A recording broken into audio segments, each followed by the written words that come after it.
দিনটা ছিল 30শে ডিসেম্বর, মঙ্গলবার দিন। দুপুরবেলা সবাই মিলে গল্প করা হচ্ছিল। তখনই ঠিক হলো সবাই মিলে এক জায়গায় বসে কাঠের জালে খিচুড়ি খাওয়া হবে।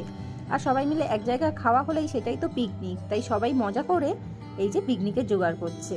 সেই জন্য খিচুড়ি করার জন্য মোটামুটি জোগাড়যন্ত্র হচ্ছে। আমার ছোট্ট মেয়ে সেও কিন্তু বাদ যায়নি, ও কিন্তু জোগাড়যন্ত্র করছে।